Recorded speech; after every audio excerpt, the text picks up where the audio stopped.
issue ya kumwacha Mungu wetu. Bwana asifiwe. Iwe ni mali, iwe ni shida yoyote, tutang'ang'ana na huyu Yesu. Bwana asifiwe. Bwana asifiwe. Amen.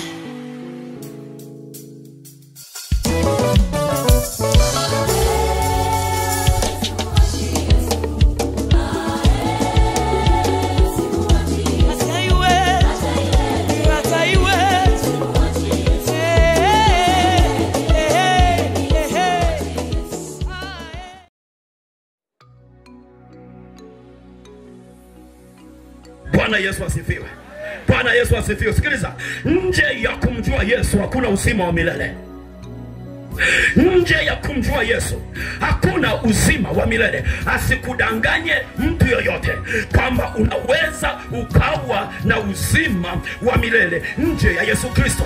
Uzima wa milele unapatikana kwa kuwa ndani ya Yesu Kristo. Ukaingia ndani yake, ukamruhusu akaingia, akaishi ndani yako, akakuisha, akakuzaa mara ya pili, akakufanya kiumbe kipya. Ya kale yanapita, tazama yanakuwa mapya. Uzima wa milele ndipo unapozaliwa ndani yako, unapata maisha double. Bwana Yesu asifiwe. Bwana Yesu asifiwe.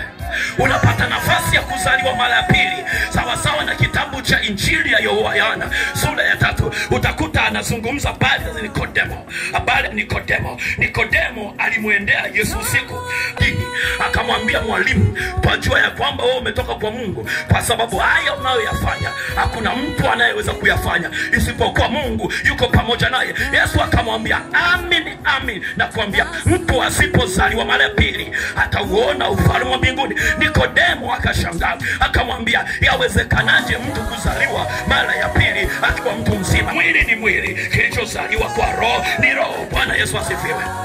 Bwana Yesu asifiwe. Haleluya. Kwa hiyo kuna watu wamezaliwa mara moja, lakini pia kuna watu tumezaliwa mara mbili. Mara mbili ni nini? Unampokea Yesu Kristo kama Bwana na Mwokozi wa maisha yako na unaishi ndani yake. Bwana asifiwe. Bwana Yesu asifiwe. Kwenye kuongeza hesabu ya darasa la 3, ukizaliwa mara moja unakufa mara mbili. Ukizaliwa mara mbili unakufa mara moja. Kama ujue hesabu, umetoroka shule.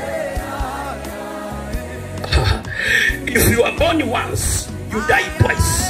If you are born twice, you die once. Ukizaliwa mara moja, kama ulivyotoka kwenye tumbo la mama yako, na usipate nafasi ya kuzaliwa mara ya pili, wewe unakufa mara mbili.